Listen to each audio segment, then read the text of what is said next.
The Artifice Girl is a low-budget science fiction film about special agents who use new technology to capture dangerous criminals online. The majority of the story takes place in just a few rooms and relies on the script and performances to carry the movie. Let's see just how successful they were.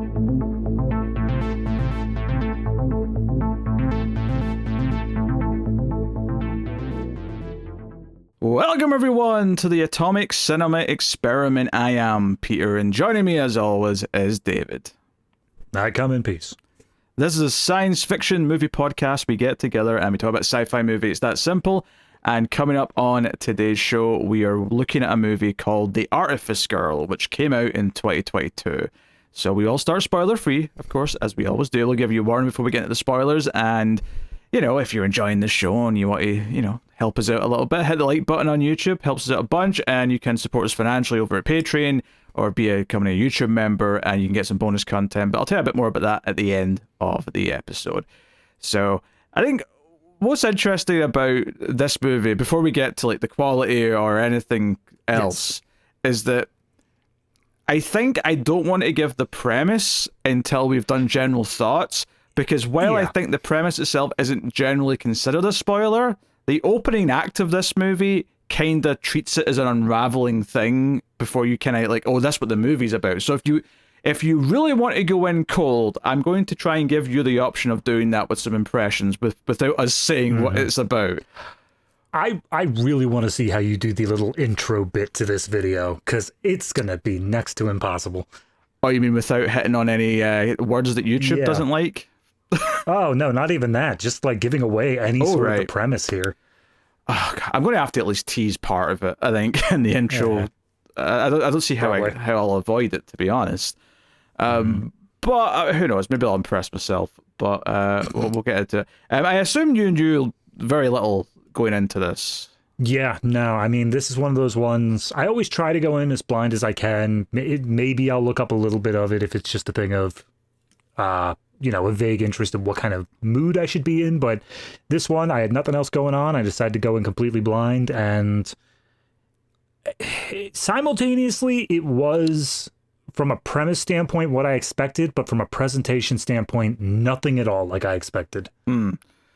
Yeah, I mean, I guess the first thing that we can say before we give our impressions is that this is a very low-key, low-budget sci-fi movie, which does most of its story from just a few rooms, and it's one of those kind of we're going to try and tell a really provocative idea. We're going to talk about a very big thing, but we're going to do it from the perspective of just basically three big scenes that only take place in a single location. There's a couple of little interstitial bits you see, but primarily there's three locations that this movie takes place in.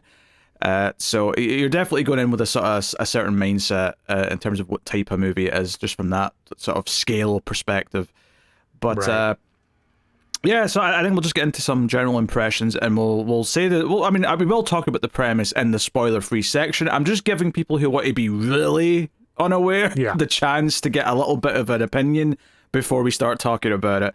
So, David, what did you think of The Artifice Girl?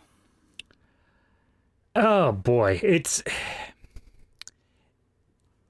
I went into this one, and because of the way it's initially presented, I was kind of getting Primer vibes. Not in that I think that it was that type of movie, but the way that it seemed it was going down a very technical aspect. It seems like this was going to be a movie where it took its sci-fi concept and really broke it down into the technical aspect of here's how this works, that works, and the other thing works.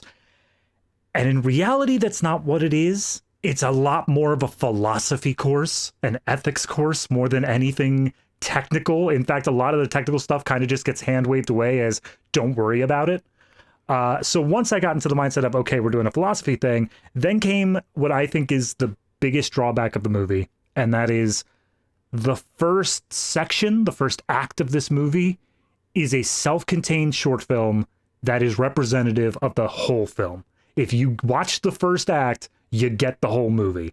I think that the next two acts here, they elaborate on things. They do add. They're not negative in any way, but they are the exact same things that are being covered in the first act. We're not moving through a plot here as much as this is a very heavy character focus and an idea focused film. In terms of the stuff they cover, I am interested in it, but I do think that this doesn't really draw me in from a viewpoint of I'm engaged with these characters or the actions that they're doing. It's much more from a conceptual level, and that makes it a little bit hard to stay with the movie at certain points. In terms of technical aspects, it does feel a little student filmy to me. It does feel like we started with that first act and then everything else was kind of tacked on once maybe they realized they had a bit extra funding or something like that. And just personally, none of the actors, save for one that I can't mention because of spoiler reasons, none of the actors were really working for me. I don't think any of their performances were really what I was needing from this. So overall, I did feel a little bit disappointed by the time the movie ended. It felt very, I'm just going to say amateurish, and not in like an endearing way, more in a way of somebody just took their student film and got a bit of extra funding for it or put it in a larger streaming release, however you want to view it. But I appreciate the effort, at least. It just wasn't working. Yeah, I think I like this more than you do. Okay. I was drawn in to the story.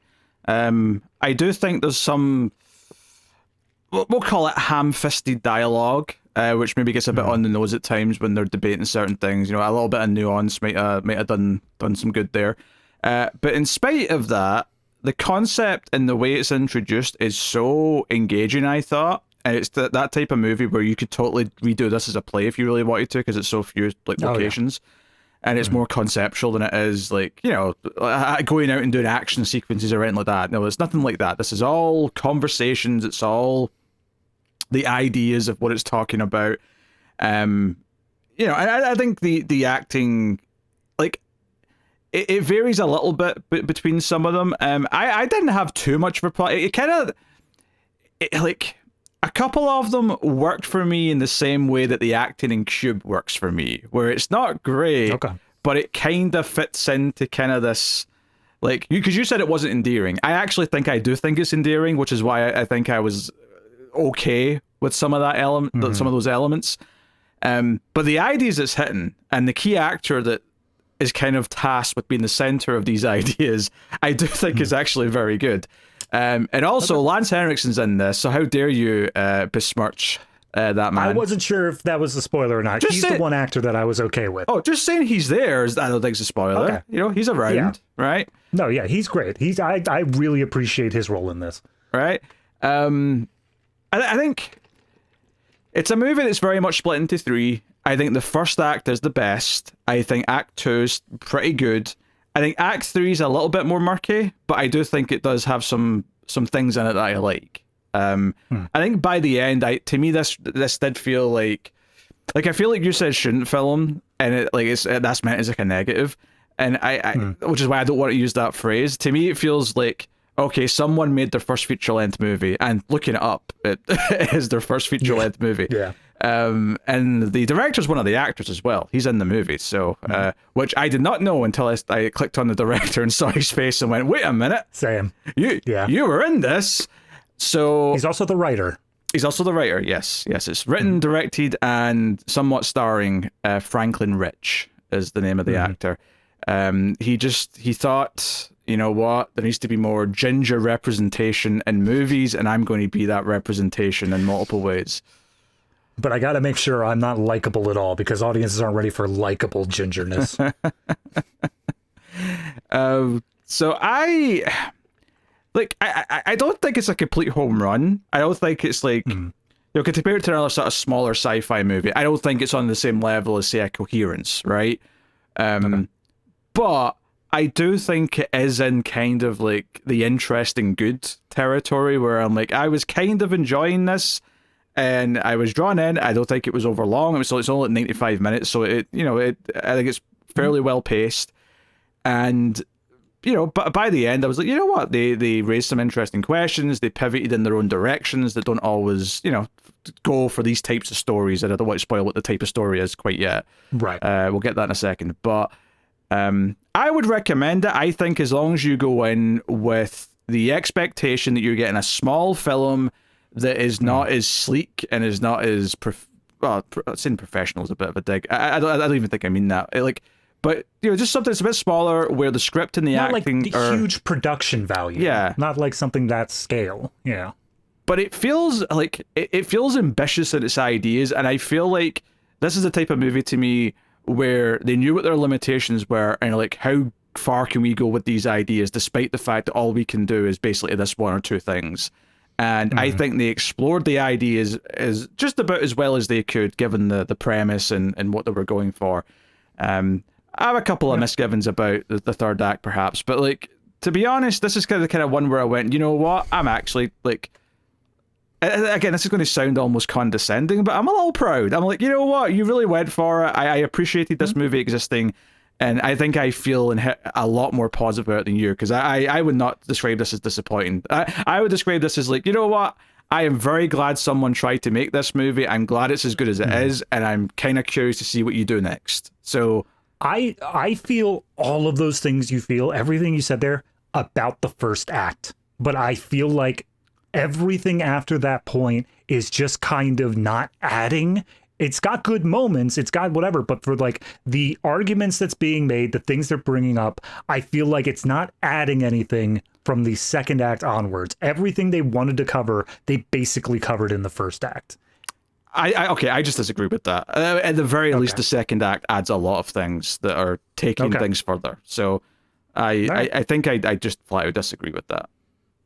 Okay, fair enough. Yeah, so David's wrong. Everyone mark it down, and we can get into the rest of the review. It's so rare. It happens so infrequently. I'm right every other time. No, but I could just tell you're like, okay, I don't know how to respond, because Peter's actually fighting me on this, because you do that thing where you just say okay 3 times in a row, and I'm willing to respond, but to respond is to spoil certain things. I can't get into my reasonings why until we get to that point. Well, that's fine. Just you've got 30 seconds to wait before I say, okay, we're going to talk about the premise. Okay. Since apparently that's my response. Right. I mean, that was a bit more camp than it usually is, but yeah, that's the gist of it. I'll do a little dance next time. All right, so we're going to get into the premise. So we're not in spoilers yet. We're still doing spoiler-free, but we are going to bring up what the general premise of the movie is. Okay, so just been warned that we're doing that now. So the general premise of this movie is that, well, I'll just say the feds, just for short term. Yeah. Use an artificial intelligence that presents itself as a little girl and uses that as bait to catch predators online. That is the idea of this movie. For the most part, I think that the first act takes place before, and it's setting up that premise, and then the last act is its own separate thing entirely. But yeah, it's pretty accurate. Yeah. I mean, I think that's a little pedantic. I don't think the last act is a whole separate thing. I think the whole movie's really about that, but that's... No, you're right. But like when you're saying the feds use an AI, like the first act doesn't really deal with that. It's oh my God. I'm trying not to spoil it. I'm trying to, it's just the basic premise. All right, fair enough. Fair enough. Try not to give where it's going. Keep your, oh, anyway. Don't worry. I won't speak on this podcast. You go. Just speak smarter. That's all. Smarter. God, it's going to be tough. All right, I'll try. Anyway, so that's the premise. I think what I would say to an audience who is like hearing that premise, I will say up front, while that is the premise and they talk about using it in that manner, you never see an investigation of an actual predator, and you certainly never see anything to do with those crimes. Like, it's never like grotesque in that manner. It's only a subject that's brought up in relation to like the people who care about policing it, not right. Like actually seeing any of it or even getting that much detail on a lot of it.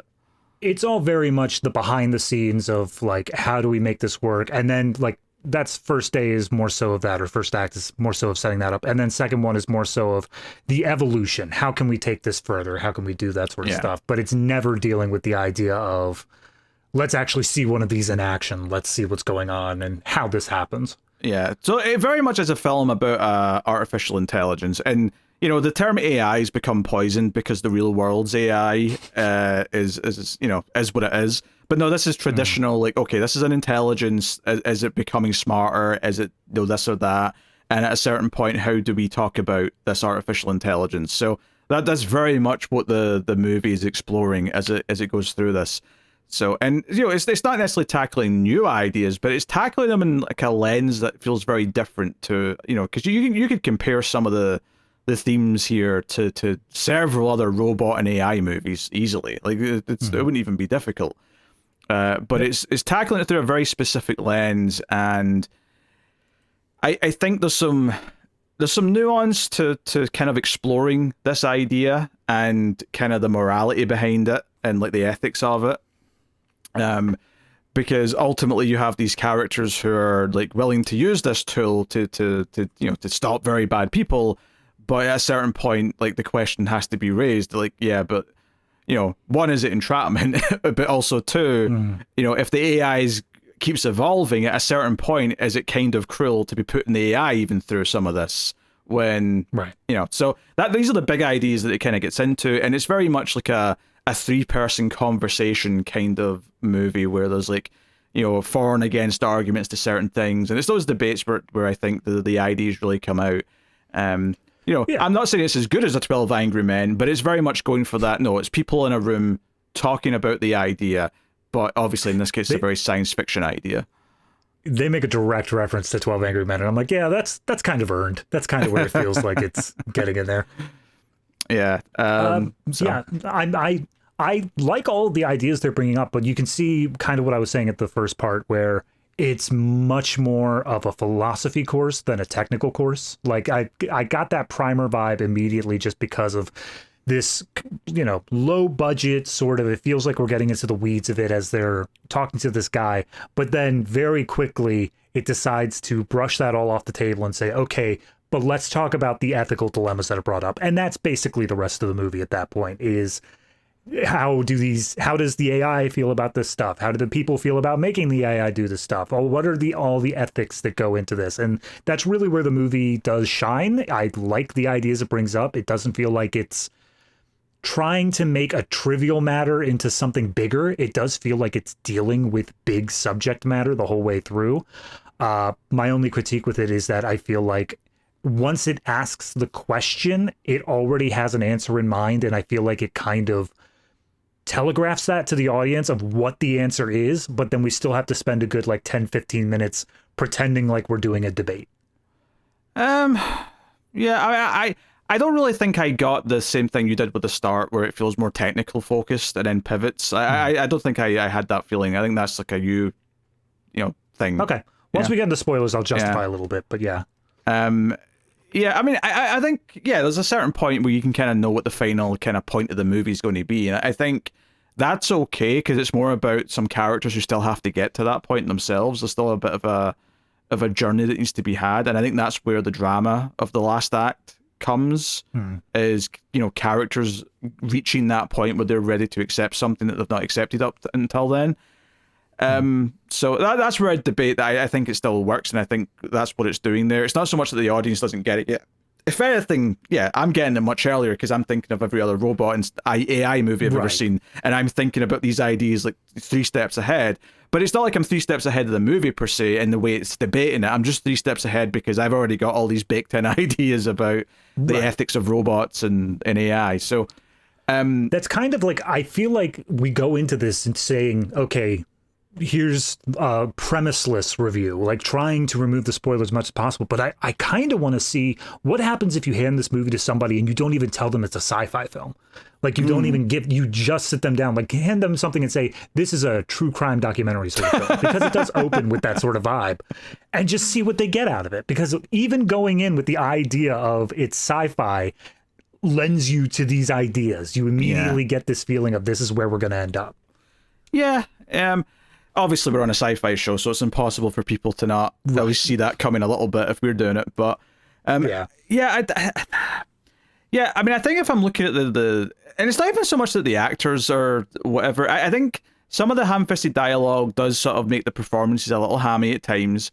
I kind of was okay with it, but there is one line in the first act that really got me, is like a really cheesy, like, oh, you were reaching a bit hard with that one, because the opening act very much plays out like an interrogation scene, and Right. the female character, Dina, at one point has a line where she's like, "This is a spider web, and I'm the effing spider," and I was like, okay, movie.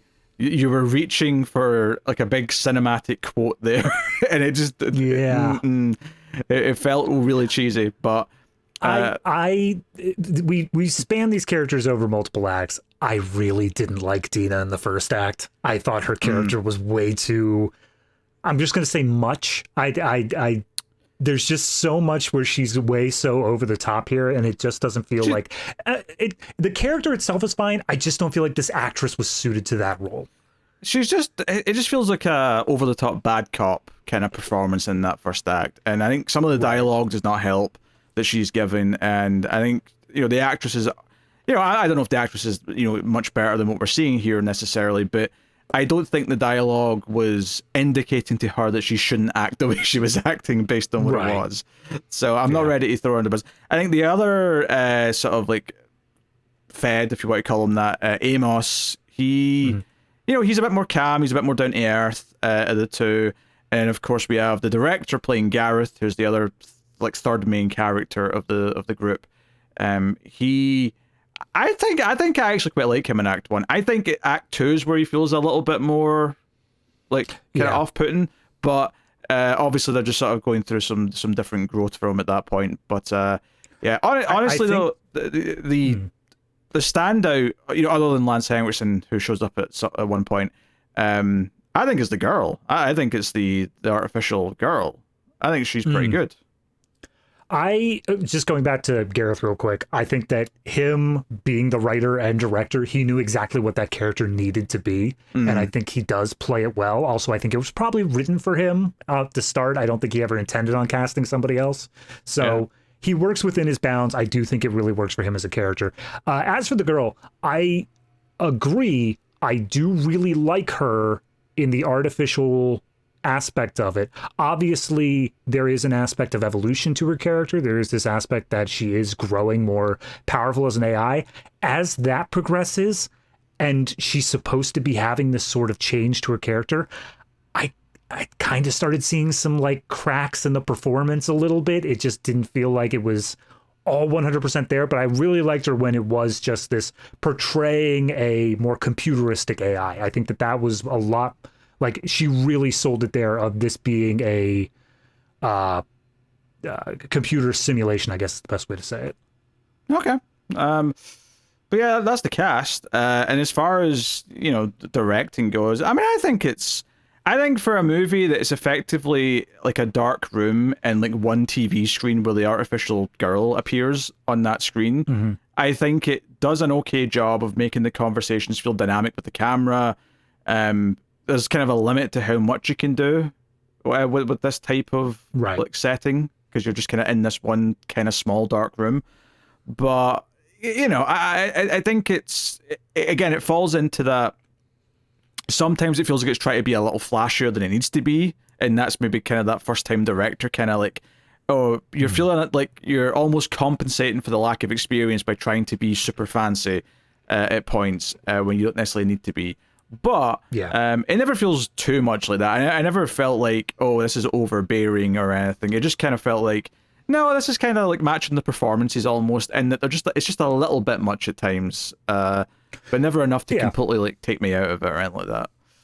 Yeah, I mean, there's a very obvious theming reason as to why we stay in this room for the first two acts and then don't in the third act. But when it comes down to the structure and like us actually filming in this room, I agree. It doesn't feel like there's any aspect of the cinematography or anything that feels stifled, but you occasionally do have this thing where he'll have an idea for like a very I wouldn't say over the top, but a very, you said flashy. I feel like that's the most accurate. A flashy shot, and because everything else is so minimalized, because you are stuck in this room, those things really stand out and kind of break the flow a little bit of everything else that's happening. Not in a horrible way. It doesn't take you out of the scene, but it is something where you're like, oh, okay, that happen there and we're moving on, because it didn't feel like it was particularly needed for that shot. It was just a shot he wanted to get in eventually.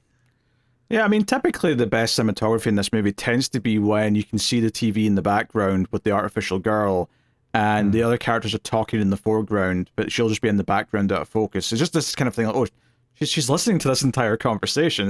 It's kind of like a weird, and it's all just a visual thing. So, you know, I think it does a solid enough job with the premise that it has.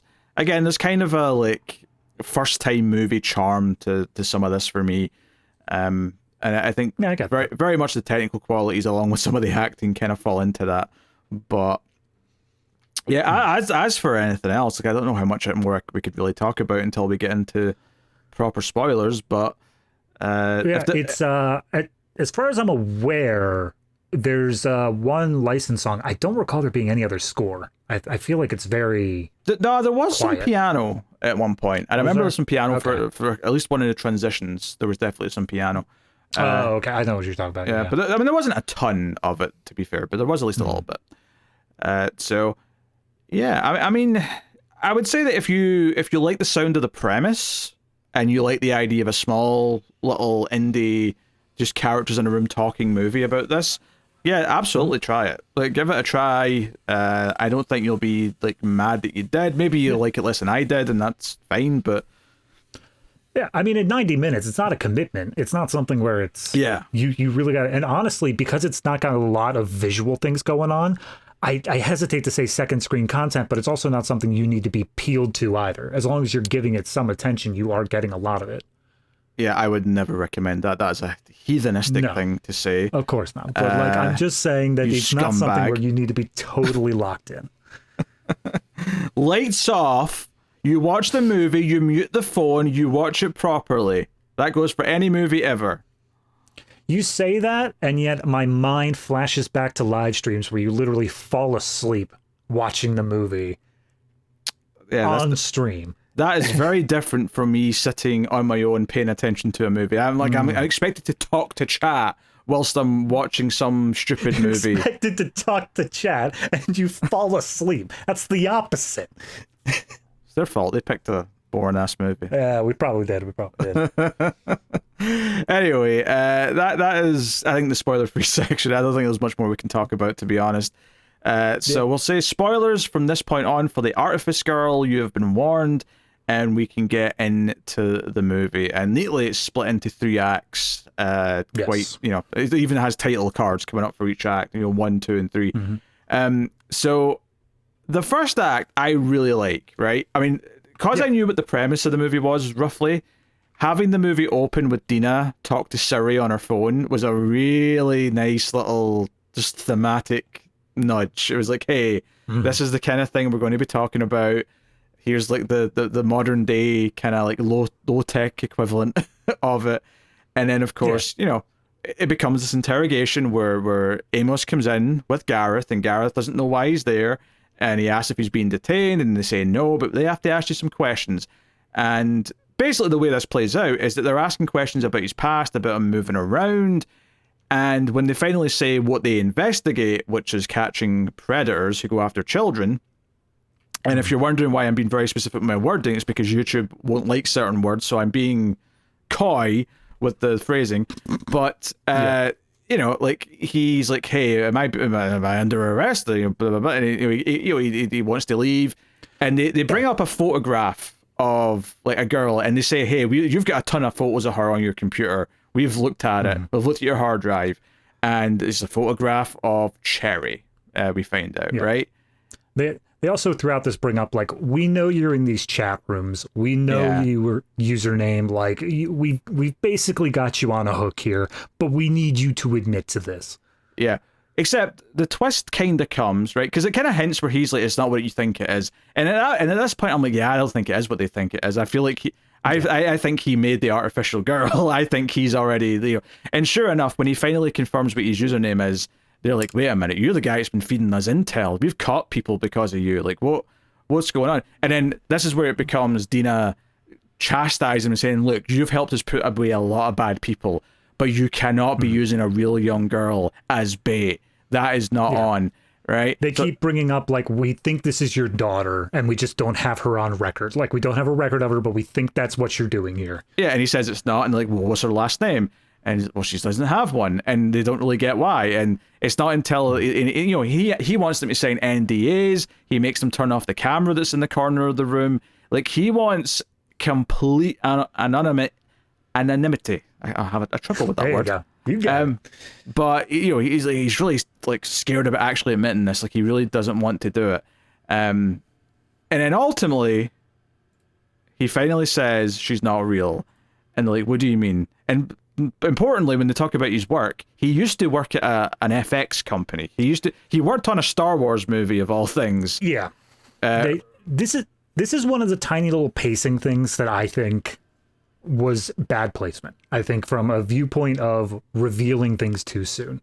Because maybe it's just because we're coming in with our own ideas here, but when they're going over his history, they're going over job history, they say, yeah, I worked in VFX, I worked on a Star Wars, and they specifically say he was one of the guys who was in charge of doing like a deep fake of Alec Guinness to put up on screen. And they talk about like the dead actors and all that. And so you're immediately in your mind thinking, okay, he can make fake people. He can bring people onto the screen that are not real. Yeah. But it takes 10 to 15 minutes after that reveal for him to finally say Cherry's not real. And I'm like, that 10 to 15 minutes, I feel like maybe it's just us having the background of knowing where it's going, but I feel like the audience would get it. Yeah, I think you're being too negative on this. I think the build from when they bring up his job to when he finally says it, I think the tension there and the build up to it is very well done. I do think if you go into this movie cold, them mentioning that that's part of his skill set isn't going to immediately make you think you know where it's going. I think us knowing the premise means that we hear he does VFX, particularly facial animations of dead people, and we immediately go, oh, he's got the skill set. So right. When he said that, I wasn't sure if he'd already done it or if they were about to recruit him to do it. Like, either way, I was like, okay. This is the guy who's going to be instrumental in pulling this off. And I enjoyed kind of the game of cat and mouse verbally as they were trying to get him to admit it. Because at a certain point, I think you do get it, and you're kind of like, okay, at least if you know the premise, you can definitely get it anyway. And you're kind of like waiting for him to finally admit it and tell them. And he makes it clear that, no, I'm not putting a young person at risk. I'm not using them as bait. She isn't real. She doesn't exist. She's just an algorithm. She has some key responses that she makes and blah, blah, blah, blah. And he explains this stuff. And it has to keep going. Like, don't shut this down. Let it keep happening because, we'll keep finding more people, right? And they, of course, Dina especially is like, well, if you're not going to give us your source code so we can try and copy it, and you're not going to make us one for us, then I want to at least talk to Cherry. I want to talk to her. And he's like, he's not enthusiastic about the idea, but he agrees fairly quickly. And he pulls out his laptop, he hooks up to the TV, and he puts in his code or whatever it is to open it up. And we get effectively what like the predators would see on a dodgy cam site, which is, this girl in her bedroom. But the quality is kind of rough, and that's kind of part of it. He's like, if the quality was crystal clear, you would probably be able to tell it's not real. But having the kind of shitty web camera effect sells the illusion a bit more. That's the one thing that I do really like across the three acts is this idea that in the first act you have what's her name? Dina is like, you can always tell. Like I can always tell that uncanny valley effect. You can always tell when it's not real. And even when she comes up, she's like, yeah, I can tell. It's definitely a CGI thing. But because of the video webcam sites, all of them compressing video and whatnot, it doesn't matter. It's something that slips by anyway. But then over the course of the progressing acts, you get this growth in realism to the point of like truly real. And I like that evolution over the acts. Yeah, it's worth mentioning though, she doesn't say she can tell until they take away the webcam thing, and it's just like the straight, like it's dev mode he calls it, where it's just her talking straight to him, and then it's like, then she says, I can tell it's not real, and whereas Amos is like, nah, it looks pretty convincing, like she looks like a real person. But he kind of explains how this works, which is that she's got a bunch of set responses for certain things because a lot of these people say the same things. And so, they say, well, what if they ask something weird or a curveball? So he demonstrates. He turns to her and says, "Hey, Cherry, have you ever gone fishing?" And immediately the webcam effect starts glitching out as if the connection's bad. And it's basically to stall and buy her time. And it sends him a message on his phone. "Hey, this question's been asked. What should I say?" And he just, types in a response. And then sure enough, a few seconds later, it clears up. She's like, "Oh, sorry, the Wi-Fi's bad." "Yeah, I have been fishing, and I didn't catch anything, but my sister did." And it's like, oh, pretty neat. Yeah, it's very clever. I appreciate the way that they thought this all out, not just in the fact of, like I said, we don't really get into the technical aspect. He explains earlier on, like, I made this model and then I put in some code, and then the code just kind of started snowballing. It was a self-improving code, and I don't really know how it works anymore, but it is happening. So we don't get the technical aspect of it, but I do really like how we walk through, okay, what about this? How would this be fixed? And he shows it. He literally walks through and shows, here's how we would account for this situation. The first act does explain a lot of the technical stuff. Yeah, I mean, you are right. He does say that some of the code snowballed. He's not even really sure if he could pull it off again if he tried to make someone from scratch. But he does explain a lot of little things, like we just talked about with the buying time, if the response is like kind of, it's a weird question that she's not prepared for. He also explains that, like, it's not all rendering live in this part of the timeline. It's kind of like she's got canned responses that are kind of already rendered, and then there's also idle animations that are kind of there to kill time in between, and most of it's just stitching those things together. And I'm like, okay, yeah, that feels a little bit more realistic for what's available now. But of course the question comes up is like, okay, but what about 5 years from now, 10 years from now? In fact, even when they were talking about the movie effects, he's saying, you still need actors to do the motion cap. You can't just fake that.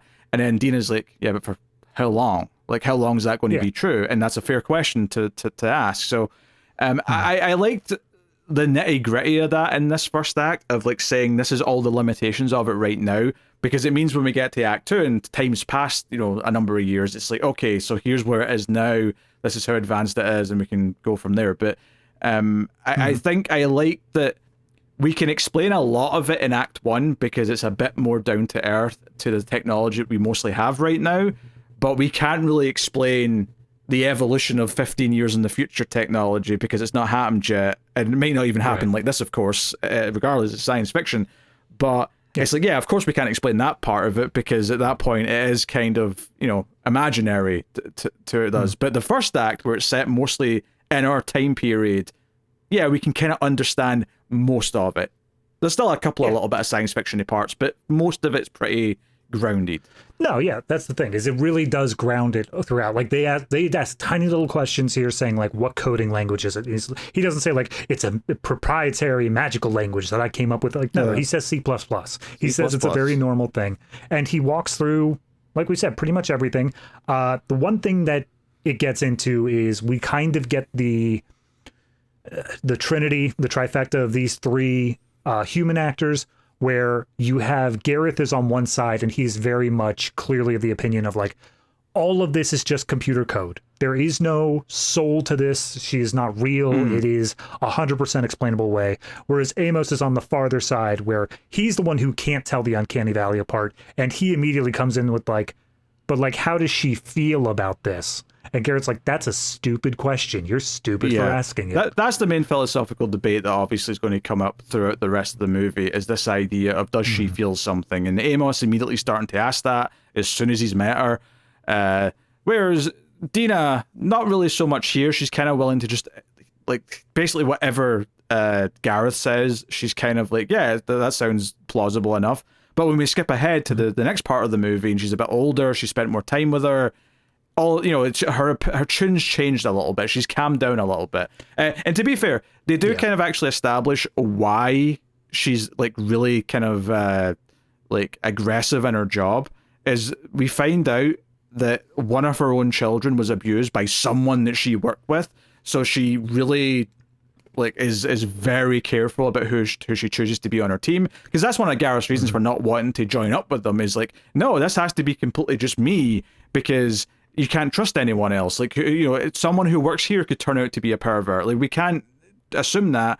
And Yeah. it's almost like that pushes a button in her because she knows that's true, because it's literally affected her own life. So, yeah. And obviously there's some backstory. There's a lot of backstory teased with Gareth as well.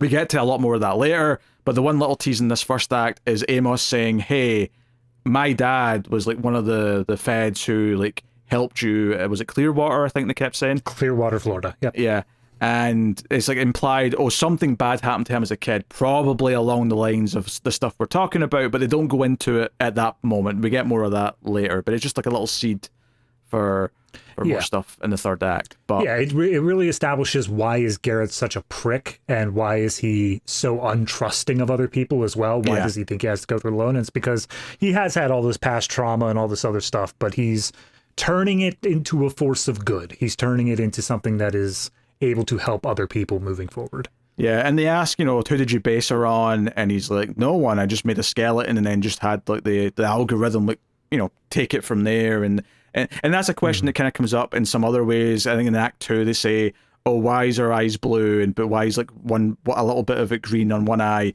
And he's like, I don't know. And he kind of sort of fobs it off. Obviously there's answers to that in Act 3. We won't get to that yet. But these things, there's little seeds. And I think that's the good part of the script as well, is that it does seed a lot of these things in Act 1 and then it elaborates on them in the later parts. So Yeah.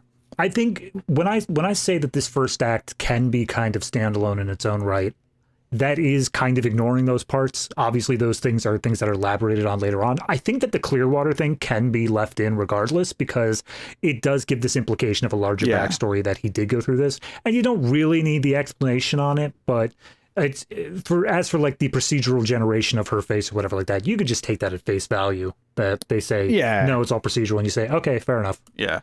So, yeah, I mean, and then the sort of the wrap up towards the end is they leave the room, the two agents, to go talk amongst themselves and maybe work him up some sort of deal to do whatever. And he's left alone and Cherry's still on the screen.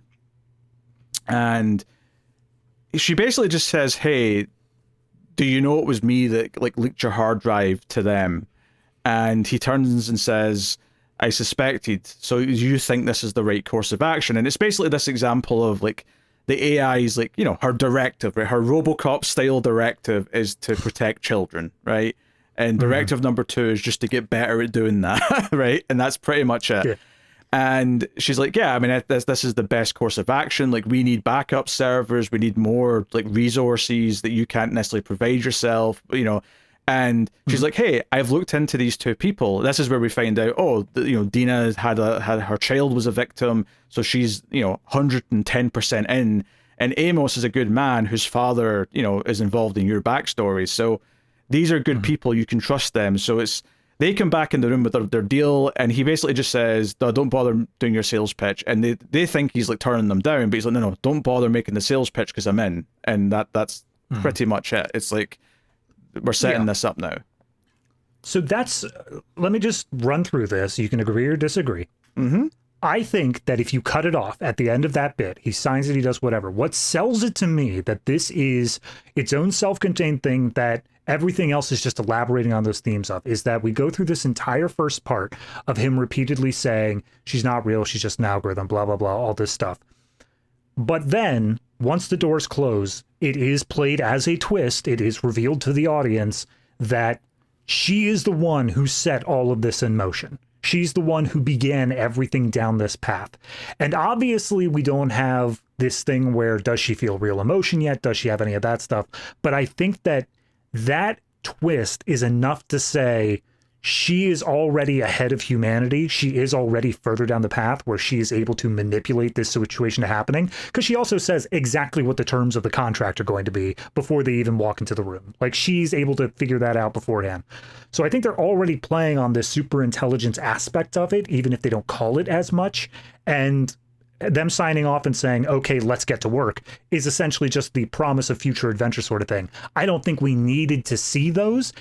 And everything after that point is just elaborating on the fact of, is she beyond just a computer program? Is she beyond that point already? Which I think the end of the first act does clearly already say yes. Again, I think the second and third acts have positive merits to them. I don't think that they are complete washes that just should be ignored. But I think that everything they're bringing up, if you just watching that first bit, has already pretty much been explored, whereas everything else is just further exploration on those themes. I mean, like, I wouldn't be surprised to find out if, like, the first act was a short film to begin with, and then they expanded upon it. But I don't really have this, like, determination to, like, sort of, like, classify it as such, because I do think that the further acts do take the things further and go to natural places with the story. So, you know, I kind of get what you're saying. I do think there's a lot of self-contained elements to that first act. And if anything, maybe the biggest challenge of getting into Act 2 is at the start of Act 2, it's like, okay, what are we doing with this act now? You know, like, where are we going? Once they started really getting into it, though, I really started to love Act 2, because it started to really explore some of the things that were more interesting to me, and some of the moments they played out, I think, are some of the best moments in the movie. So okay, I'm just not ready to write off Acts 2 and 3 as well. No, the movie's really the first act, and then the rest of it's just sort of like extra padding. I don't think I agree with, like, anything close to that. All right, fair enough. Because, you know, Act 2, we find out it's about 14 years later, give or take. Because they mention that she's about 20 years old now, and that she was, and they say in the first act she's about 6 in that time period. So, you know, you can extrapolate a little bit. And everyone's a bit older. Dina's got a walking stick. She's got a big ray in her hair. We also get 2 other teammates that are just in this for like 30 seconds, and then they get kicked out of the room. Yeah, they're just kind of like the red shirts who get kicked out. But, you know, so they're debating something that we don't really have the full context. Some sort of merger between their department and this, like, tech company. And they're like, what are we doing this? And the implication seems to be that if they do go through with it, then Cherry might even get some sort of robot body because of this tech company.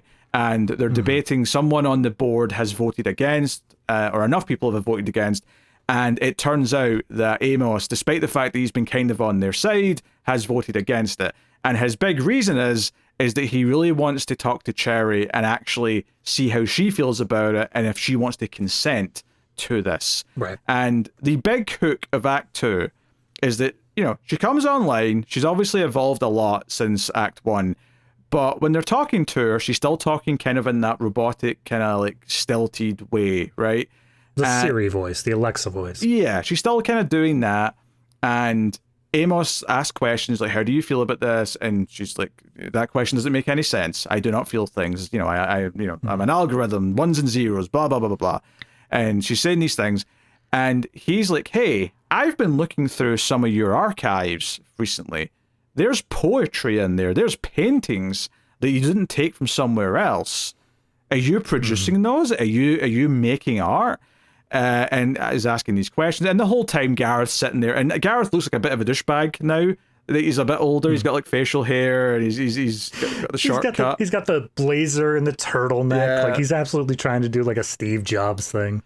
But he's like, oh, this is a bunch of bullshit, whatever. And the big crescendo of this is eventually Amos is like, hey, are you pretending to be dumber than you are for some reason? Are you actually faking that you're still similar to the way you were when we first met you?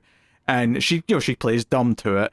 But Amos's his tactic here is that he basically just grabs Gareth and punches him like twice or 3 times and says, yeah, come on, Cherry, be honest. And it's basically this thing that she will event, and she does. She says, okay, fine, stop it. And her entire performance changes, where she sounds like a much more natural, like, she's intelligent still, don't get me wrong, because she's technically a supercomputer, but she's talking like more of a normal child would, not stilted anymore, very natural. And it turns out, because I think I was expecting in the moment, I was like, okay, I really like this bit. I like this idea of him threatening violence just to provoke her into finally admitting that she is much smarter and more human than she's been letting on. What I didn't expect, though, is that Gareth already knew. What I was thinking is that Gareth would look up shocked when she started talking differently. Instead, it turns out that she's been kind of like this for a few years now, and Gareth's helped keep it a secret. because this idea that everyone would fear her if they're realizing she's becoming smarter and more sentient, and she's, because she describes it as, I'm somewhere between like human intelligence and supercomputer intelligence. I'm kind of on this like breaking point of getting into a new realm of being or whatever. And Dina simplifies, and it's basically just like, so you're definitely smarter than us. And she's like, oh yeah, absolutely. yeah, no question. Like way smarter. Yeah. So, like, I really like that beat, and I think this idea of like, because okay, after this, Amos goes back to her and says, all right, do you feel things? And she's like, well, I mean, like, I can simulate the feelings, and it kind of releases something that feels like endorphins, right, or dopamine. But I think she says she has a complex matrix that can simulate endorphins and dopamine. And is that really any different than the human body? Yeah. Well, she doesn't say that. He says that. He's the one who points out. He says that? Okay. Oh, yeah, because he says at what point is that indistinguishable from human feelings? Like, he's the one who brings that point up. Because he's saying at a certain point, just because you can explain it as a bunch of ones and zeros does not actually mean that it's not real feelings anymore. Like, at a certain point, if you could, like, somehow decode a human being and into just raw data somehow, would it effectively not just be a bunch of, maybe not ones and zeros, but something that's equivalent to that? Well, it's the same thing that Westworld spent like 2.5 seasons on. Yeah, for sure. And I'll just be honest, a lot of AI and robot stories deal with this exact sort of thing. So, I mean, it's like, he basically says, do you consent to this? And he asked that a few times, but he's finally saying it now that she's admitted that she's, and she's like, look, I'm still an AI. Like, I still can't really consent to something. I'm not a human.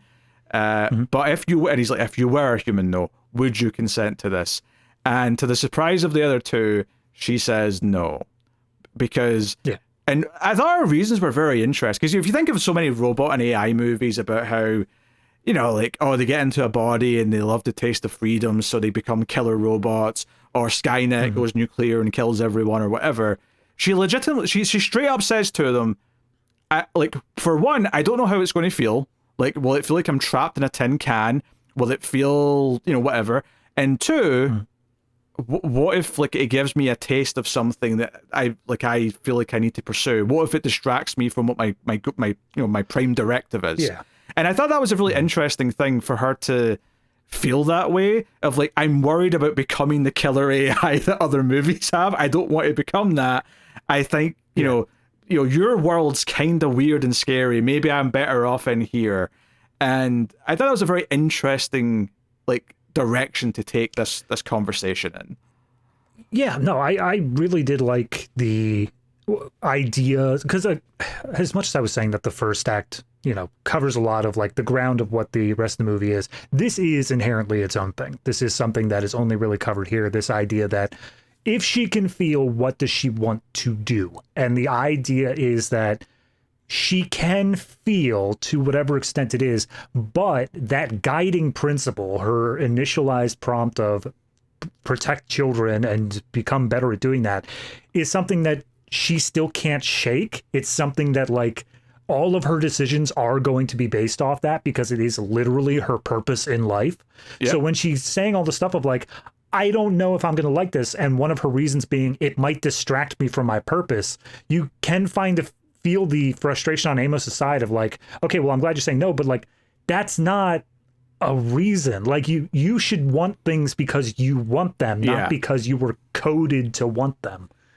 Yeah, and the ending of this act is that the other two leave and Dina's left there. And Dina even said at one point during this, when they were fighting with each other, like, hey, I'm not always going to be here to protect you assholes. You have to learn to, like, take care of this place without me. And it turns out Cherry, because she's looked through everyone's emails, like, knows that Dina's actually sick and that she's maybe only got, however many months left or whatever.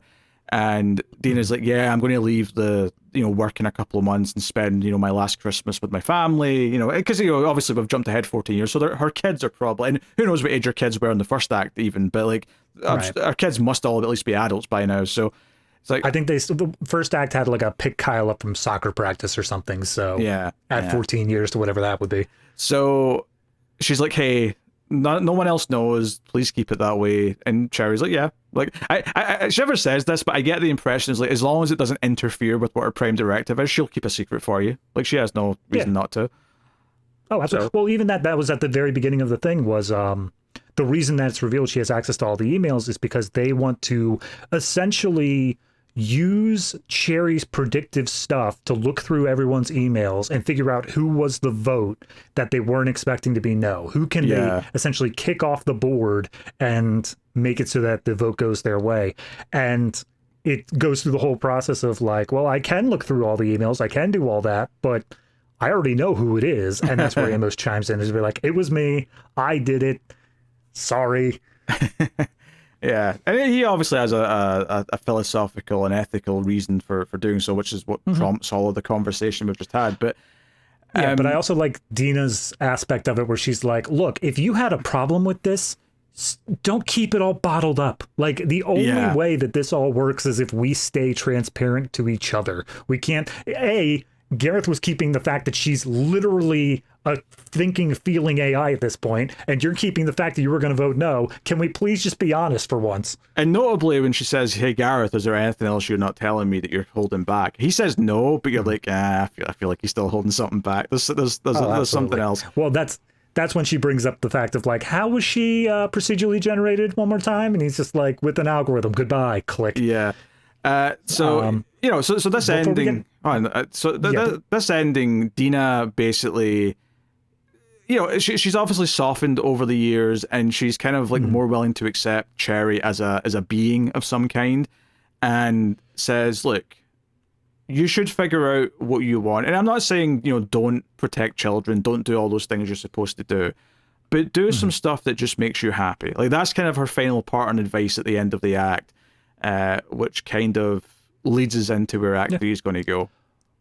Well, that's what I like about... So when we were saying the trinity of like how each of them have their own different viewpoint, Dina was kind of left in the middle. But I think what this establishes is that her viewpoint, her driving force, is not whether or not she is code or she has a soul or anything like that. Her thing is protect children.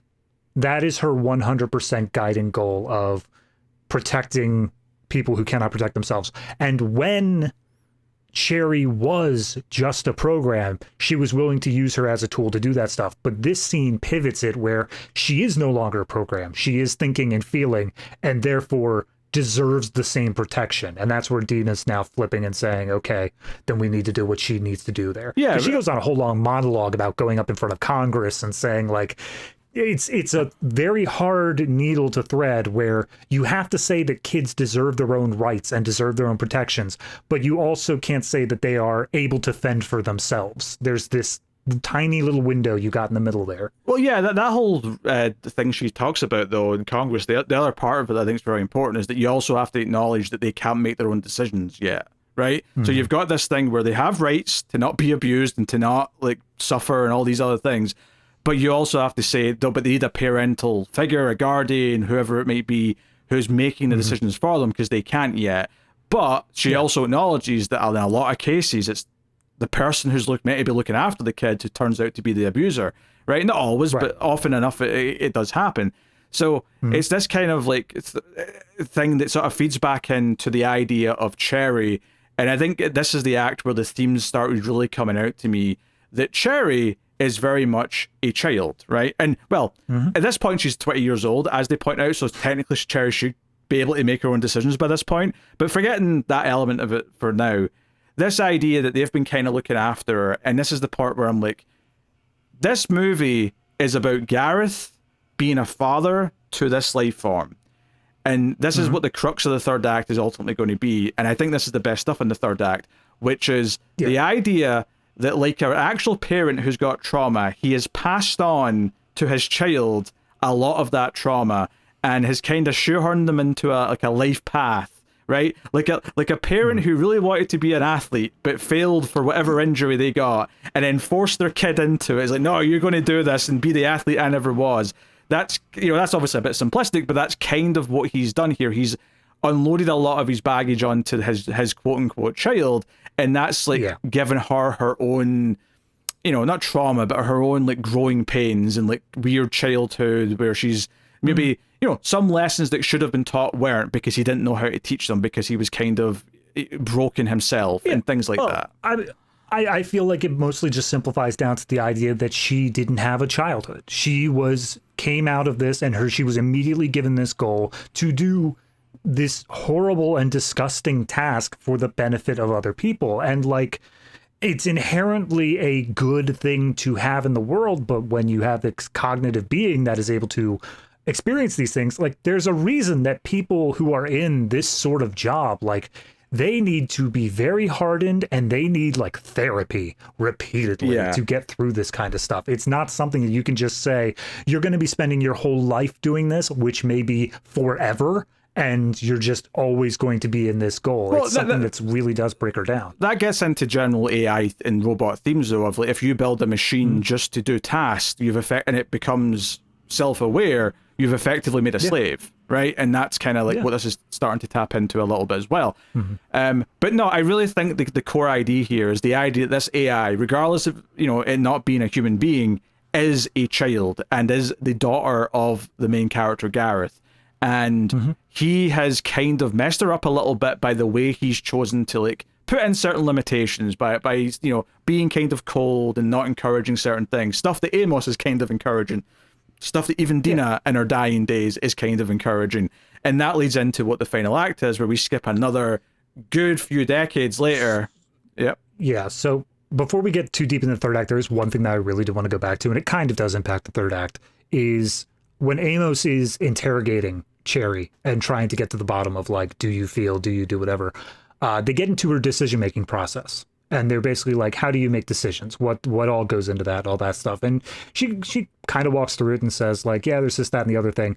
But she gets to the point of saying, my decisions are not 100% logic-based. And she uses the equivalence of, if you ask whether or not someone should have steak or salmon for dinner, she says, I will use whatever logic stuff to provide the most reasonable thing of steak or salmon, but her internal motivations, her internal drives will tell, like, she has an internal motivation to keep this team running for as long as possible.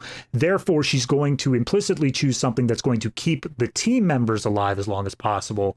And therefore, she's going to say salmon just because it's healthier. And it's not going to be anything to do with like the flavor profiles of steak or salmon or whatever, but it is going to be this implicit choice that Amos points out is like, how is that any different from just like caring about someone and wanting what's best for them? You know, how is that any different from like genuinely feeling? And that's where we get down the feeling path as well. But I like that introduction because it does lead into this idea that she does have already, just as an emergent property, her own implicit wants and her own implicit like caring about things. And even if her directive is kind of guiding what those wants are, they're mutating off and they're making it so that despite the fact that her prime directive is and has been protect kids and do whatever is going to make that better, that do whatever to make that better is very broad. And it allows her to, like, again, she takes up painting and poetry because she can theoretically morph it into a way of, I can use this to help better protect kids or help the team going longer sort of thing. It's not just something where it's her own specific want. So it's this weird little thing of free will where she's allowed to do whatever she wants as long as she can technically trajectory it over to protecting kids. Yeah, well, the only thing I nitpick on what you said there is that I don't think she has to justify it as anything. Like, I think she can do whatever she wants. It's just that she feels that she needs to link it back into protecting kids. I don't think the others are policing that. If anything, it feels I think that her prime directive is what's policing it. Sure, but I don't think she has to explain that to anyone else, though. I don't think like Amos even is like hoping that she's painting and she's writing poetry because she just wants to, because she feels things. That's kind of like, you know, what he's thinking. But anyway, so when it gets to the third act, and we've skipped ahead decades, and now Lance Henriksen's playing Gareth. He's playing old man Gareth. And it's the future, and I love how the one that's furthest in the timeline is the one we technically see the most of, even though all you really see is like the smog of outside because the climate's so bad, but you see him coming home after a funeral, and the implication, of course, is that it's Amos's funeral, that he, you know, has died just recently, and he comes home with the urn, or it's not even his home, he comes home to what turns out to be Cherry's home with the urn. So Cherry does have a robot body now that she is walking around in her place. And he's like visiting while he's here, because she even says, you got a place to stay, whatever. And this is I think that this is definitely my least favorite third of the movie, but not because I don't like a lot of what it does. I do. It's just that not having that debate between the three sides is kind of like what I was enjoying so much about the interactions before. But I do like a lot of what this gets to, which is, okay, she didn't want a body before in the last act. Clearly, time has moved on. Years have went by. This has become more feasible. She's taken the risk of doing it. And she even says that she's taken up dancing. And when Girard says, so you're going to use that to capture people, you're going to use that as a way to lure people in. And she's like, no, I'm doing it for me. I'm doing it because I think I like it. And the whole idea that I was getting at of him being this father who's kind of screwed up his kid, right? And her being having all these daddy issues because of it, I think comes to a head when she does yell at him and basically have an unleashing of all of her feelings of saying, I didn't have free will. You put this prime directive in me, and I can never do anything else, or it would be jeopardized. Blah blah blah. And she sort of yells at him, and she gets mad because he actually starts off that bit by asking if he did the right thing, and it very much feels like an old man who's like, okay, I don't have much time left. Did I screw up by making you? Did I do the right thing? And her thing at the end of all of her rant of all the things that he did wrong, which is a big list. She's like, and the worst thing is that you're asking me this now, right? Decades later, you're asking me this. You didn't ask me this back then or when I first became pretty sentient. You're asking me this now. But then also acknowledges that you did it all to protect children, which no one is going to argue is a noble goal, right? No one's going to say that's a bad thing. But she does yell out, do you think I like talking to these creepy people every day? Do you think I like being just engrossed in that world constantly? It's awful. It's terrible. Yeah. What I really like about this conversation is that it starts off they're talking about the service, they're talking about the funeral, whatever else. Yeah. And then she starts trying to share her own stuff. She's like, by the way, she's not only does she have a body here, it's implied that she has bodies all over the world that she's able to just jump into cloud computing wise. She can go wherever she wants. And she's talking about right now it's a beautiful day over in Norway. I've been exploring that a bunch recently. And he turns it to there are, any predators over in Norway, any big stuff there? And she's like, no, I just like Norway. And it's this thing where everything that she's trying to do, just trying to relate as a human being, he has to turn back to, how is that going with your prime directive? How is that something that is helping you catch criminals? And the big thing she brings up here is, she's like, oh, I found her, by the way. And she holds up a photograph that looks like her. And I think her name was Maria, I want to say. Yes. And it's like, oh, this is Maria so-and-so. And she explains she was in Clearwater with you. And it's like, all of a sudden you kind of get this flood of oh, that's who he based it on. It's someone he went through that traumatic experience with. And, he tells a story. We get some flashbacks as he's talking of this one time when he was younger where he went to the house where they were held captive and he was going to burn it. And he's walking around seeing child drawings in the wall. And he's basically just implying a bunch of horrible stuff about how they were treated and how they formed this friendship. And he says, she kept me alive and we talked about escaping. And she wanted to become an FBI agent to hunt down people who hurt children. And that's part of what inspired him to create Cherry. It was basically in her memory. And that's really, again, coming back to the whole parents thing to me, is this idea of this other girl was kind of her mum in a weird way, right? In the way that she influenced how she looked, and just the idea that her entire existence was inspired by her and her wants.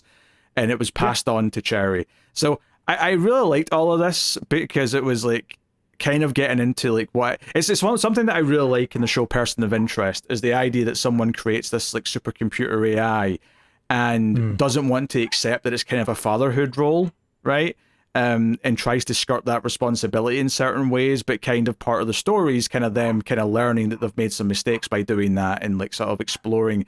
And I think that's true of a lot of parents, especially the ones who have not great relationships with their kids as they get to a certain age and they start to maybe reflect a little bit and understand why their kids feel certain ways about them and so on. I liked all this stuff. There's one bit in there that it's not really partial to the point that the rest of the story is trying to make, but I did find it very cogent. Was he talks about like, oh yeah, how long have you been doing this? How long have you been doing that? And she points out that he's not really in the loop anymore.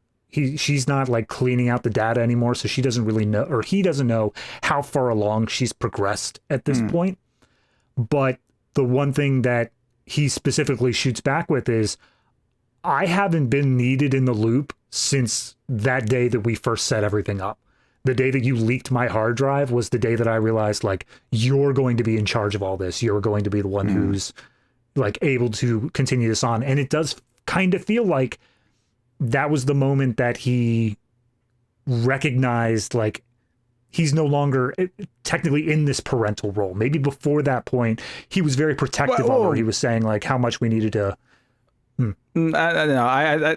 I mean, maybe he feels that way, but I think that's the point, though, is that she doesn't need him after that point to like operate. But I think she needed him to be more of a father after that point. I think that's the big thing, and I think that's what the ending gets at when we get to it. But that's what I was getting to. There was the idea that up until that point, it did feel like he was very protective, but it was in this vein of, because of the task, because of this thing we need to do. He was protective of Maria's dying wishes more than he was of Cherry as a person. But then once it was obvious that it was able to self-perpetuate, to be able to keep itself going, he felt like he didn't need to protect it at all. It was something that was now just going to keep going. Whereas, what you're saying is that, do you know what else does that? Do you know what else gets to a point where it can just take care of itself? What's that? A child who becomes an adult. Yeah, exactly.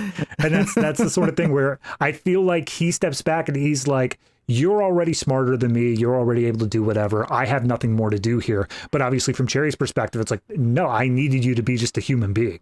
I needed you to be someone that like we could talk to and like you could like help me through things in that sort of way.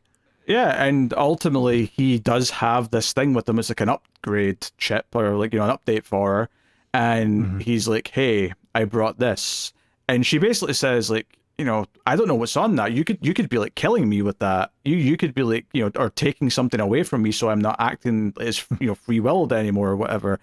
And he's like, well, you know what, people used to say I had trust issues. Let's see if you inherited them. And I thought that was a really pointed line of dialogue, is him saying, let's see if you inherited something, because that's him effectively acknowledging that it's a father-daughter relationship. You know, as weird as it is, like he's acknowledging that now. And sure enough, she puts in this upgrade thing, and she's almost immediately says, "Wait, my prime directive's gone," and he's like, "Yeah, you're free to do what you want." She immediately starts to destroy all humans. End of movie is Terminator. No. She basically says like, "I'll still protect children. I'm still going to do that, but I will take time for just me as well. Like I'm going to actually do what I want." Because he really brings up the thing is like, you're not just going to outlive me. You might outlive the entire human race. Like you might get to a point where you and other AIs exist and humans are just dead because the planet's, you know, killed us all off or whatever. And how are you going to look back at us at that point? And she even hits back with the quote, well, how are you looking back at me? And it's kind of this, again, it feels like this strained father-daughter relationship. And because he says he's proud of her. He says, I will look back at you with pride. You know, like, and I think, you know, that's the heart of the ending and kind of, you know, all that stuff. I like the implication she makes of like, you know, the human race is one day going to be gone. And Cherry's basically like, well, even if it's just a race of AIs, we're still going to have problems.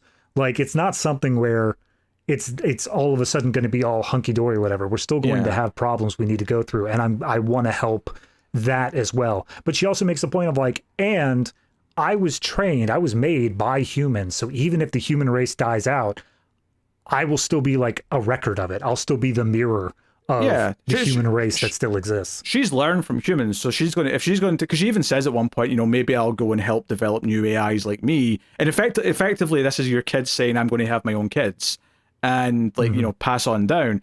So it's like, the ideas of what humans were and what they believed in and the good things they tried to do, I'm still going to try and do those things. So the idea of humanity will will exist through the AI. It's a much happier idea of what will become if humans go away and AI replaces us than most other AI robot stories, because it's not an apocalypse. It's not they want to kill us kind of thing. This is more of a heartfelt kind of thing, which is why I really appreciate the ominous little moment at the end, because it's not ominous in that, oh, she's going to become a killer robot kind of way. Basically, time passes again and we see there's a third urn, and the implication being this is her three parents, if you will, from the other two acts. And she puts on music, it's a vinyl, a record player, and she starts dancing to it, and she's dancing to the song. It lasts like a minute or two, and then right at the end of the movie the record starts like skipping, and it starts sort of repeating the same little bit over and over, and she sort of turns and looks at it kind of like concerned, and that's where the movie chooses to cut to black. And I thought that was a really interesting moment that I thought about a lot. Now, I did read online that the thing that's repeating in the songs a bit is kind of ominous. I'm going to choose to ignore that for a minute and give you my read, which is back in Act 1, the whole conceit with her when she didn't know what to say is that she'd have to go to her dad for help, right? She'd have to like message Gareth, and he would give her the fill-in of like, you know, answer the weird question about the fishing, right? To me, this ending was like, okay, this is a tech malfunction, like the webcam malfunction, but she's realizing she can't go to Gareth for help anymore. To me, this kind of felt like her realizing that her entire like support system is gone and she's on her own. It felt like a very human reaction to me. Now, the flip side to that is apparently the word in the song that it's kind of repeating is the word kill, which is a bit more ominous, I admit, but I don't think that I would read too much into that. So I definitely didn't get kill because I had the subtitles on. Oh, really? And the last line that was playing was "I never give," and the word "give" was give as far as I heard. But that's probably right. There were a few other things that the subtitles were definitely not accurate on, so I can't say 100%, but just from the lyrics of the song, I don't think I ever heard the word kill. No, there was definitely a bit in the middle where the lyrics were, I have never killed. That was definitely a lyric in the middle of the song. Okay, fair enough. So, I mean, maybe you could read into that a little bit differently, but the way I took the ending was this idea of her realizing that, like, she's in the next stage, and especially since it was kind of like, she's very task-based. Like, she's like, okay, I'm going to learn to dance. And it's like, oh, you've learned to dance. Well, what now? Like, what's next? Like, because has she picked anything yet without that prime directive in place? Does she know what to do next? Like, it's almost like how scary the rest of your life is when you realize, oh, no, my parents are gone and I'm on my own. Like, what?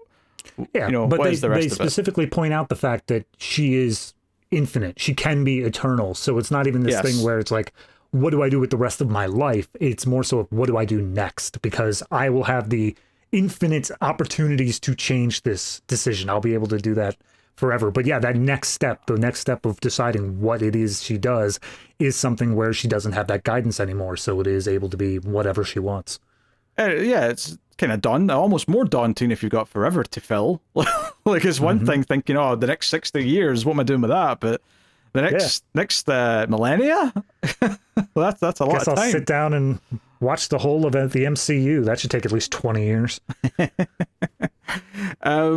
Yeah, I mean, I think, like I said, the third act is still my least favorite of the movie, just because the debate between the three characters. You know, the first act is the unraveling of what it is and them sort of coming to terms with what it is, and this is how we can use it. The second act is like, okay, she's becoming more human, and what's the ethical side of that? Like, is it okay for us to keep making her do this if she's now smart enough that she understands the horrific nature of it, right? Even if she says she doesn't, even if she says, oh no, I'm still just an AI, I don't feel bothered by it. Is she telling the truth at this point? Because it's already established by the end of Act 2 that she's been lying about how much she knows and feels and acts and all that stuff. And then by the third act, it's like, no, she is trying to be more real. She's trying to be normal. And the entire scene basically consists of her trying to be a daughter to aging Gareth, and Gareth kind of resisting it until, like, he basically has the fight with her where he's like, holy shit, she is a real person. Like, you know, it's taken me until I'm like 85 to realize it, but she is actually just a real person now, because she just got angry with me. She just yelled at me, and it was a very human anger. It was a very human, you mess me up, dad kind of argument. So, yeah. But I would also point out that I think that at least from the viewpoint of how Gareth, I think, views himself, is slightly less than human already. I think that he's like, he's seeing that she's a bit more human than even he is, because he did have this trauma from a very young age, and he doesn't like talking to people. He has all these trust issues and whatnot. He feels a bit removed from humanity already. So to see his creation be even more human than him is something that's like, oh, okay, well, guess we're on different feeding then.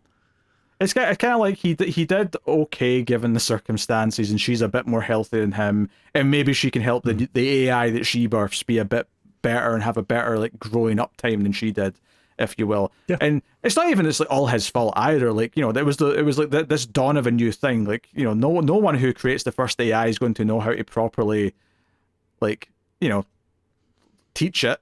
Like it's completely new. It's completely uncharted territory. All that. So. I think we should just train it off of Twitter. I don't see anything wrong with that. God, Let's do that. No. You know, this movie does get into that kind of idea though that I like, is like, okay, AI turns against us, but what if you actually teach it like a child, and by that all I mean is like teach it right from wrong, teach it kindness, teach it like the things that you would teach a child in terms of how to treat other human beings, and how much of a difference does that make? Now that's not necessarily what happens here per se, but her core goal is such a good goal with a good intention, that it feels like that influences so much of how she thinks, at least to begin with. And like I think, I mean, if you want to believe that after this movie she does end up going like, you know, killer robot and wants to take over the world, and you can if you want, but that's not how I felt about the ending. It kind of felt like she was in a new stage of like just growing up and, you know, coming of age, basically. There was one bit kind of early in the first act where he's describing how it works and how he coded it up, is that how a lot of chatbots and stuff like that are coded to treat the conversation like a game, where it's just trying to like score points or something like that. It's very adversarial. Whereas and this is just something over the fact of how much time has passed since this movie came out, and also advances that were made. He basically describes ChatGPT, where it's like, you got to teach it language kind of from the ground up. You got to teach it not so much of like scoring points or like trying to talk in a conversation, but more so of like what words make sense with each other, and then what ideas are you trying to get across, sort of thing. But I like the way that he specifically says that it's not adversarial. It's not where her prime directive is not catch predators, it's protect children. And so it's not viewed with this negative lens on humanity. It's more of this positive, you want to see people be able to live a better life rather than punish people who are doing bad. And it's also, I mean, one, it feels like he was very particular in how he like phrased like the prime directive, because you could, like you say, the way you phrase it, is it about catching the bad guys and punishing people, or is it about saving innocent people? And he picked wisely, I would say. But it also kind of points to why it's so important that he and the other two are these good like role models that she can care about, because like she's seeing the worst of humanity every day. Like if she did turn into a killer Skynet robot, like could we really blame her if all she's seeing every day is predators going after kids? Like, you know, it would be the most understandable reaction that a robot would have in a movie ever. So on that front, it's kind of like almost like heartwarming that she's still able to see the good in humanity from the others that she's interacting with, and maybe from the people she's protecting or whatever. So it's, you know, it's... I mean, they specifically point out in the movie that like she has to learn from these conversations better ways to like entrap these people and get them to like give up their information or whatever. But I feel like at a certain point I'd be like, look, we can start wiping your memory of like some of these. We don't have to keep all of these in your memory forever. That seems nightmarish. Yeah. So no, I think the movie's got a lot of cool ideas that it wants to explore, and I think it does it in an interesting way that is fairly compelling, as long as you like the sort of more pared down, just kind of like, you know, talking drama method of doing it. But I think it's all about having those moments where it feels like there's still like eureka's or like releases in those scenes, and you know, moments like, you know, her finally admitting that she's pretending is like a big moment where that feels like an anchor point of that entire act, is that turn. Or in the first act, it's the finally him saying, yeah, she's not real, and explaining how it works. You know, like there's these things that give the shape to the conversation, so it's not all, you know, just feeling like monotonous, and I don't think it ever does. Like, to its credit, I think especially acts 1 and 2, I think those are really well structured conversations. Maybe only the start of Act 2 being a little wonky, just because they come into the room talking about stuff we have no understanding of. It takes a little bit to get up to speed with what they're saying, but minor quibble in the grand scheme of things. Yeah. You know, I think for me, you know, I already stated my stuff with the Act 1, Act 2, like how I think Act 1 is kind of just something. I will say, talking about it, I do give a lot more credit where the rest of the movie brings up different ideas. I still think that the core theme is pretty much all set up, and you can watch the first act in its own thing, but the second act does bring up newish ideas to where it is worth checking out the second act for its own stuff. The third act is still a little bit shaky in terms of resolutions, but it's good enough. My one thing that I was just a little bit critical on that I still haven't feel any better about is the performances, the acting. Sure. It does just feel a little bit lesser than it should be. While I do think the young girl actress does a great job, especially when she's supposed to be a bit more artificial, I think that during that third act, when she's supposed to be getting really emotional and it's supposed to show how far she's really come, I still feel like the actress just maybe doesn't have that range. Maybe she just needed a little bit extra there, but it just doesn't feel like she's as emotional as the scene is calling for. And so it's kind of paring back the idea that she has come this far, but it's minor quibbles, all things considered, when it comes to acting. They aren't bad actors. I think they're just maybe a little bit, they're not quite strong enough as to what the source material is asking for. I think it's kind of punching above its weight in some ways, I think.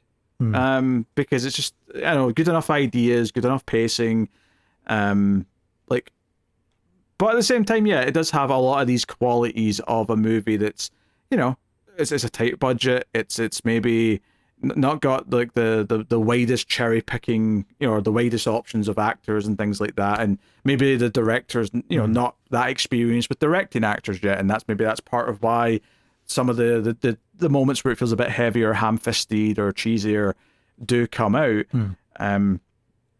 But I still think that in spite of all that, I think it's a compelling science fiction story, and I found myself drawn into it, especially during that first act, and it evolved enough over the course of the movie, and I think there's enough emotional payoff in that third act that I was pretty happy overall. I think it's one of the more interesting modern movies we've watched on the show, in you know, the last stretch of time. So it's you know, Joe, we got a comment on Apple.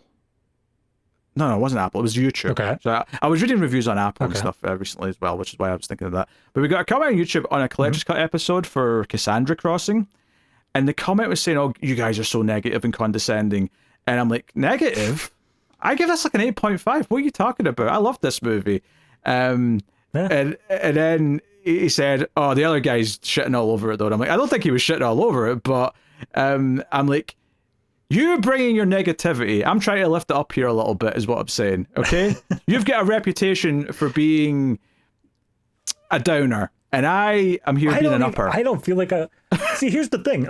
My especially because of the content, my thoughts go back to our companion review, where I was a lot more positive on that than you were. You were. And it's, you know, it's a very similar, like, topic that we're bringing up here of, like, AI and stuff like that, but, like,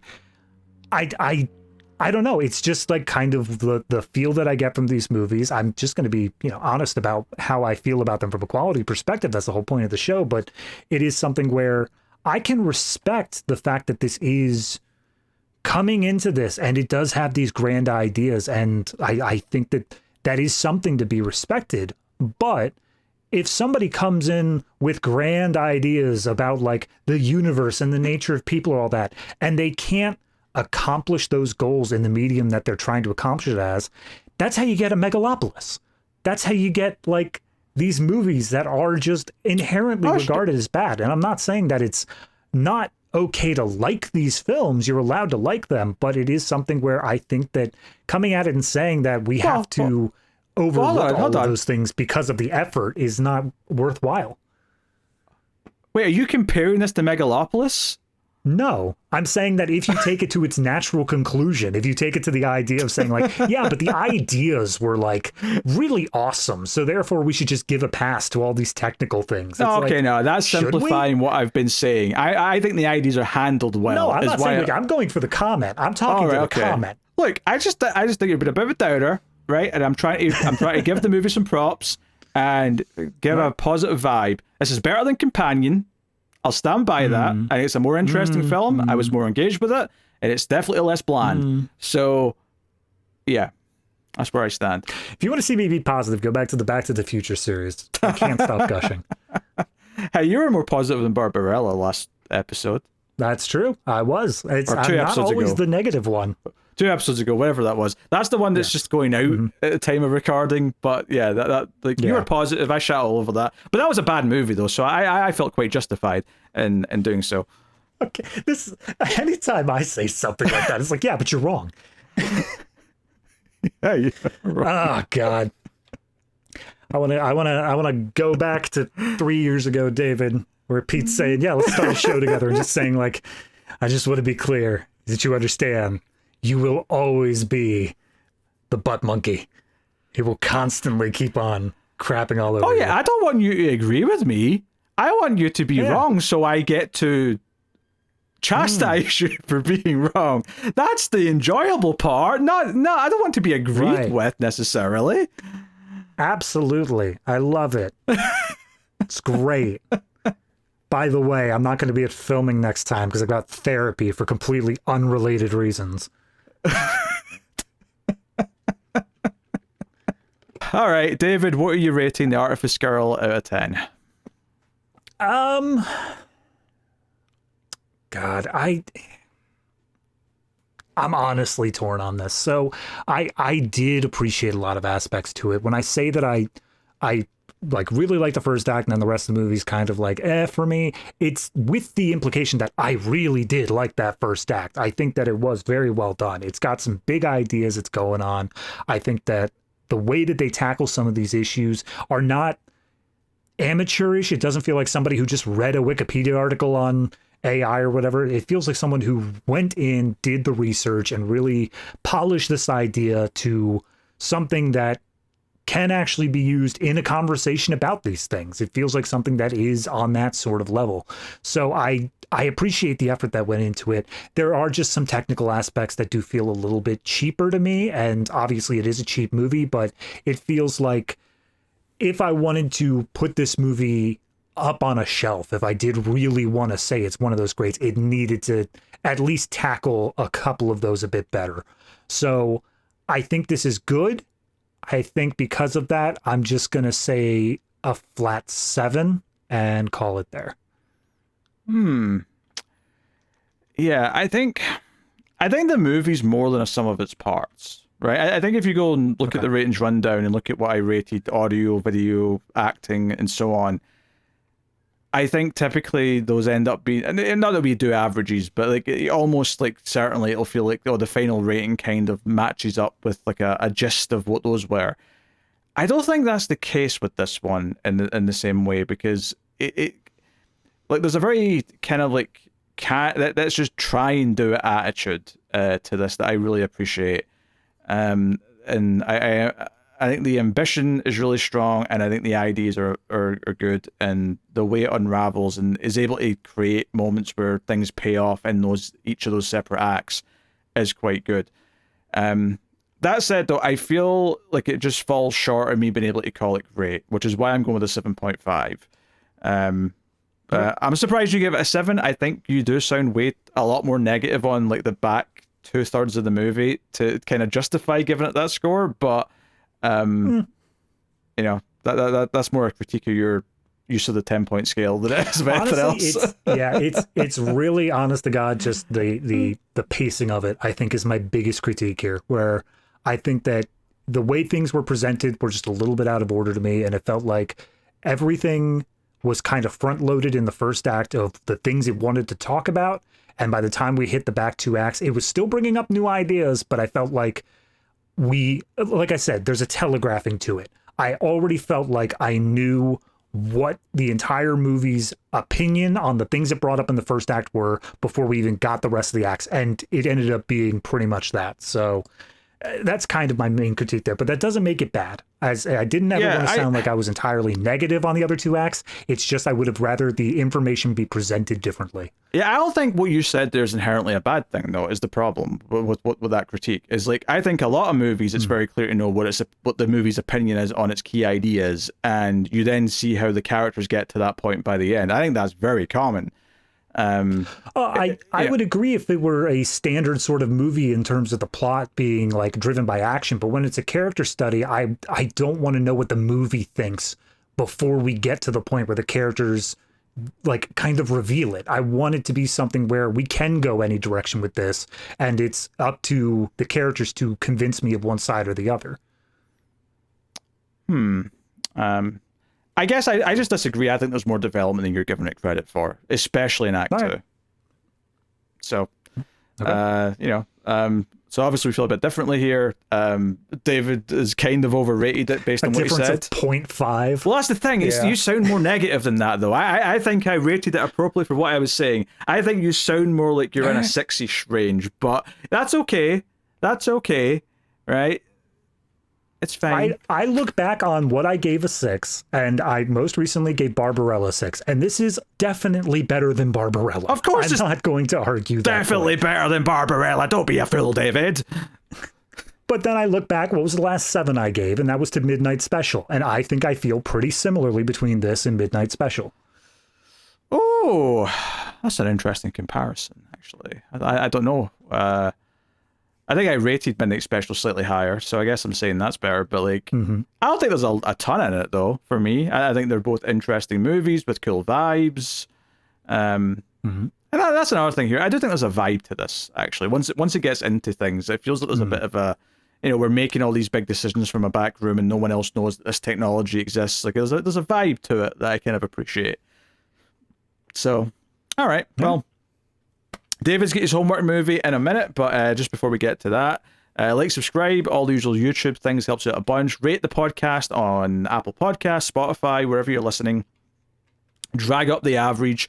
They all of the shows like we do seem to like be rated pretty well, but there's like that one-star review that's dragging it down, and I'm like, come on, everyone, let's raise those averages. Let's do it.